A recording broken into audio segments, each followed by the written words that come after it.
Hello, everyone. Welcome to my podcast, Mentally Obsessed. I'm your host, Rhys, and today I have a special guest. And Merry Christmas, everyone. Say hello, Charlie. Hi, and Merry Christmas. That's fine. So, today, in this Christmas special, we're going to be talking about what Christmas means to us. What makes Christmas kind of thing. That's what we're going to talk about today. So, Charlie, what makes Christmas for you? What does it mean to you? Let's start with that. Well, I think for me personally, so my family, we've never really celebrated Christmas as it's. I don't know. I think Christmas is always. My family has never been Christmas orientated. If that makes sense. Yeah. But I mean, we do celebrate Christmas, and I think one of my earliest memories is, Christmas at my grandparents' house. Yeah. Because my mum's side of the family is quite big, Mm-hmm. and they are all quite close. Yeah. And yeah, I just remember everybody going around there for Christmas, and it was just always a really nice atmosphere. Yeah. Well, with my family, we've always been close, and that's kind of how it's gone with my family as well. On Christmas Eve, we always get new pajamas and stuff, and that was the build up to Christmas Day. It was oh yeah, we got new pajamas. Had a really warm shower, milk and cookies, and I think that would really relax us before we went to bed, because I was never sleeping at all. I was never slept before Christmas Day because I was that excited. And obviously I can't sleep now because it's 3 o'clock in the morning, but that's never changed. But that's kind of what the family's done. We've been really close on Christmas Day. They've all come and visited us. I've had presents from the other side of the family, that kind of stuff. My auntie always used to come round in the morning. She can't anymore because she's moved, but she always comes round in the morning and brings out all of our presents. She was always so energetic at 6-7 o'clock in the morning when we've only just woke up. And I think that was really special. I don't know about you. Yes. Well, I still have my my mum was last year do you still want a Christmas Eve box? She's you're 18, and I'm of course I do. It's a tradition. Yeah. But yeah,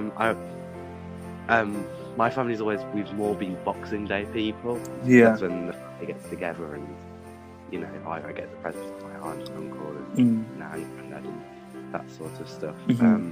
But yeah, and well, my parents are divorced, so I kind of always got 2 Christmases. But yeah, my dad's side of the family is a bit different. Yeah, they don't really talk. It's always very awkward silence. Yeah, this is what happens with my family as well. It's all divided because of my mum and dad. But hopefully this Christmas we're just kind of getting back into the frame of things and getting back to being an odd family kind of thing. But before, after my mum and dad had split up, it got really bad, and I didn't speak to my dad's side of the family. But it's changed now, so hopefully Christmas will be all as a family and that kind of stuff. But it doesn't matter either way, as long as I get to spend it with my mum, and because my mum's my hero and that kind of thing. So you know what I mean. This was really positive. It is. You've got to be positive, you? You've got to be positive. Yeah. So let's have a look. What was your Christmas list this year? What? I know we're adults now, but you still got to have a Christmas list. Who doesn't have a Christmas list? Well, my Christmas list is mainly a new hard drive. Oh yeah. My laptop broke. Oh maybe no. Due to my own fault, but to be fair, it is 5 years old and has just been randomly dropping screws. So it was bound to happen at one point. Oh no. Hard drives are very expensive as well, aren't they? I know. It's the ones replacing mine is only 35 quid from Amazon. Okay. So I might just risk it, and then if it doesn't work, try and send it back or sell it. Yes. probably sell it. Spock is really good. But try the send it back approach first. Anything else on your Christmas list, or is that it? That's mainly it, to be fair. I'm so indecisive, so it's always like, I don't know. But, yeah, I'm not hard to buy for those, so. Yeah. I mean, like, as a child, I was really bad at, like, when I was little, like, I don't like literally, like, I don't like this. But, I was always about, what's it called, technology and stuff when I was younger. It's always going to be like either a new computer, a new game, a new phone, all that kind of stuff. But as I've grown older, I'm like, I want clothes. I want mainly a new phone. I want a new phone. What else? This year I wanted some Twice stuff because I'm into K-pop, and Twice are my favourite K-pop bands. So I really wanted some like Twice merch and stuff like that. Cool. See, I've always been into anime, so I've always asked for like manga and stuff like that. I've got a rather large Mimikyu collection. Oh yeah. The Pokemon Mimikyu. It was kind of a very bad obsession. No, everyone's got an obsession. This is what these podcasts are based on, because all about obsessions. So let's see. Is the food you enjoy more at Christmas or opening presents, like being younger? Talking about being younger. What was you looking forward to the most? The food, the Christmas dinner, or the presents? Probably the present. Yeah. I think up till the age of about 12, I think I was very materialistic when it came to Christmas. Yeah. Yeah. But I think over the past couple of years, I think I've become more aware to the fact of what Christmas means, and it is about bringing families together. Yeah, it definitely is. But I don't know. I think over the last couple of years, Christmas has become more commercial. Yeah. Leading to it overall losing its value for a lot of people. Yeah. I don't know. Did you hear about that thing in the media about people complaining that Santa needs to be a female? Did you hear that? Yeah. What do you think about that? Let's hear your thoughts on that. Well, I think is next, like Jack Frost will be identifying as a woman. That's so true. That's so true. I don't know. We're in this post-millennial phase where everything has to be PC, like politically correct. Yeah. And it both has its advantages and disadvantages. Yeah. Yeah. And I don't know how I feel about it, to be fair, because I kind of sit on the fence with it, because I can understand both sides of the story. Yeah.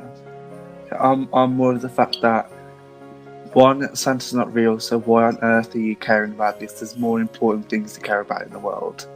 And two, why do you have to change tradition? It's been a tradition for eons, for centuries. Why are you changing it? Like, what's the point? Not that long. Well, I don't know. We don't know how long, to be honest. But yeah. Well, I mean, there's two sides to Santa, really, isn't there? There's Nicolaus, well, Saint Nicolaus, and then there's Coca-Cola Santa. Coca-Cola Santa. Yeah. Because that's where it actually comes from. I think it's back in the 1960s. I'm probably completely wrong, but... Oh no, I never researched this. I never researched it. So the popularization of Santa came, it was through Coca-Cola. Okay. I'm not sure exactly when, but that's mainly where Santa comes from. I lived in Germany for a while, and Christmas there is not completely different, but they do celebrate it from a more religious perspective. But I think over here it's very commercialized. Yeah, Yeah, I agree there. I agree. Like, I never know what, how people in different countries celebrate Christmas, but to us, it's like, it's all about presents. It's all about this. It's all about opening presents on Christmas Day, but realistically, being an adult, it's now more about family. That's all that matters now. It's family and not just presents. Yeah. So let's see. What is your go-to Christmas pudding if you eat Christmas pudding? I don't know. That's a difficult one. I think this is good. I know a lot of people are going to disagree with me on this one, but I love ice cream and custard. Ice cream. I never tried ice cream and custard. That's Yeah. Oh, Cold actually, vanilla ice cream with warm custard. Can't beat it. actually, I think I lie. I think I had a sticky toffee pudding once from work when I used to work, and I think I had ice cream and custard together with a sticky toffee pudding, and I think that was amazing. So Oh, that sounds really nice. yeah. So, but I never usually have pudding on Christmas Day. Like, it's always just been a Christmas dinner, but I've always been that full. Like I'm like sitting there in the chair, like, oh god, I can't eat anymore. Mum's like, do you want some pudding? And like, oop. No, I'm like, okay, thank you. There's always room for pudding. Well, true. I mean, like 10 minutes after I've eaten my dinner, I'm like, oh fine, I will. I'll have some pudding. You've tempted me now. My family's very pudding orientated. Being older, being an adult, like, you can drink alcohol as well now. Well, I drank Snowball when I was younger. What's Advocal or something like that. Advocal, I think it's pronounced. With lemonade. Pardon? I don't think I've ever had that. You should have it. It's really nice. When I was younger, I used to have that on Christmas Day, but obviously now I'm an adult. I can have as much alcohol as I want on Christmas Day without having to worry about being judged or anything like that. So, Christmas Day, I'm going to be a bit merry. Sounds fun. It does. It What sounds are really What are fun. you going to be drinking on Christmas Day? Probably Advocal, or I do like my strawberry dark fruits, so I'll probably have some of that. But I might go to champagne and prosecco and stuff, like, because you're celebrating Christmas, so I'm going to be celebratory. So that's everything. Like, yeah, I'm going to celebrate. I'll probably have a couple glasses of gin or something. Ooh, gin, pink gin. Yeah, that sounds lovely. My go-to alcoholic drink is rhubarb and ginger. Gin. Ooh, that sounds lovely. Ginger ale. Is that new? Pardon? Is that new? The gin, the rhubarb and custard gin. No, it's rhubarb and ginger. Okay, carry on. Yeah, rhubarb and ginger gin with ginger ale. Oh, sounds nice. Sounds really nice. That sounds like a really Christmassy drink. I might pop to Starbucks and get like eggnog or something like that. Something really Christmassy. Yes, I love eggnog.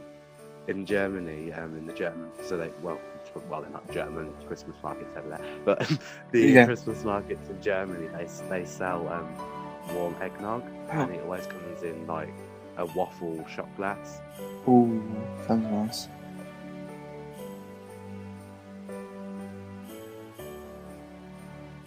Okay, so what do you look forward to on Christmas Day? Let's talk a bit about that. Well, this year Christmas is going to be slightly different for me. Yeah. Since I've started being a proper adult and living alone. Yeah, same here. Yeah. So so I don't. To be fair, I haven't really planned Christmas because I need to because my mum lives she doesn't live far away, but it's a bit of a distance. Yeah. So I haven't figured out how to get there yet. Yeah. On Christmas Eve, I think I'm going to be stopping with my mum as well. This episode's going up on the night of Christmas Eve, but it's going to be Christmas Day, so it's going to go bang on 12 o'clock, Christmas Eve, so technically Christmas Day. So everyone's listening to this just before they go to sleep. So we're kind of keeping them up. But hopefully my beautiful voice and Charlie's beautiful voice is keeping you, relaxing you and preparing you to go to sleep. But yeah. Christmas ARMS. ASMR, do you mean? Yes, I can never pronounce acronyms.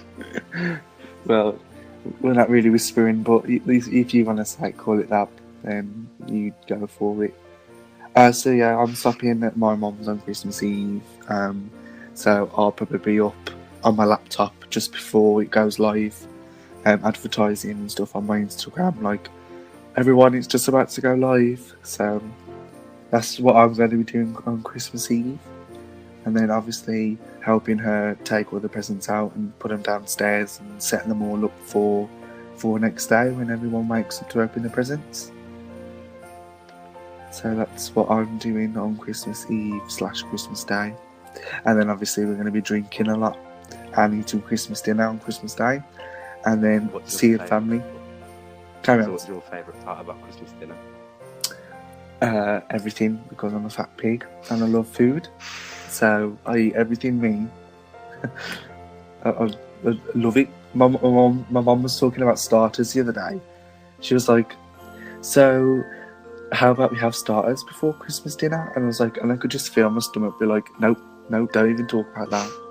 You haven't even thought about breakfast yet, and you're thinking about starters, and then a Christmas dinner afterwards. I struggle to eat a Sunday dinner, let alone a Christmas dinner. My sister, she's obsessed with gravy, and she's been trying to have two favourite things are gravy and Yorkshire pudding, and she's been trying to convince my mum to cook the Christmas dinner in a big Yorkshire pudding. Oh, that sounds good. I'm gonna try Yorkshire pudding. You can do that on. Carry on. Sorry. I was just saying, we'll see how far she'll get with her agenda. You should do that on a normal Sunday when you have Sunday dinner. Have it in a big Yorkshire puds. Yeah, I think she does, to be fair. Well, then she can carry on enjoying it on a Sunday, normal Sunday. This will be the first year being an adult that I'm not working on Christmas Day.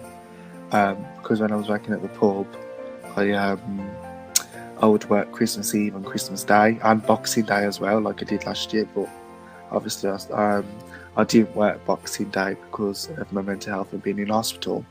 But I worked Christmas Eve and Christmas Day, which knackers you out. Jesus, I can't even imagine how nurses and doctors do it. Do you think working during the holidays affected your mental health, or in general affects other people's mental health? Realistically, it does. You're trying to do 40 things at once. You're trying to do Christmas shopping, then you're trying to work for your money, and then you're trying to see family as well, and then you're trying to organise when you're going to see family. I think it is stressful for everyone who's working over Christmas and got a job at the same time. So do you think carry on. The pressure of I keep interrupting you. I'm so sorry. No, it's fine. So do you think it's the pressure of Christmas? Yeah, kind of. I think it just pressures everyone else, to be honest. Carry on. No, you carry on. Let me carry on. I was just sorry. I was just going to say. I actually forgot what I was going to say. Did you? Sorry. No, that's fine. I think I was going to say. I was like, I think they should, on Christmas Day, every single person who works should be off. I mean, obviously, it's not possible for people who work in hospitals and things like that because obviously people are stupid, no offence, and will hurt themselves on Christmas Day, and so they need to go into hospital. So that kind of doesn't work for people who are in the NHS, who unfortunately have to work throughout Christmas because they've got of responsibility of care to patients and things. But I think Sorry. I think they should like consider like making the job like NHS staff fun on Christmas Day. So maybe like an extra hour break and like like Christmas dinner cooked for the staff and everything. So it makes Christmas Day a bit more happy for them. Yeah, that does sound in the perfect NHS world. It does, yeah. Yeah, but unfortunately they don't pull enough funding to the NHS because of Theresa May. Don't get me started on Theresa May. This isn't a Christmas podcast anymore. This has gone political. Anyway, let's go back to Christmas and forget about Theresa May because I don't want to talk about her. Let's see. She'll probably be robbing Christmas presents somewhere. Yeah, probably. That's very true. Let's see. One more point. I think we've talked about past Christmases, haven't we? Yeah. Yeah. So that's pretty much it. We've covered everything, to be honest. So thank you very much, everyone, for listening. I hope everyone has a splendid Christmas day. Don't get too drunk. And I will see you next Tuesday for another podcast. And I think, I don't quote me on this, it might be different. I might be doing a World of Warcraft based stream. So thank you very much, Charlie, for joining me. It's been a pleasure to have you on. Yeah. Thank you for having me. Have you got any social media you want to share or anything like that on the podcast? Or do you just want to... No. No, that's everything. Right. Thank you very much, everyone, for listening. Bye-bye.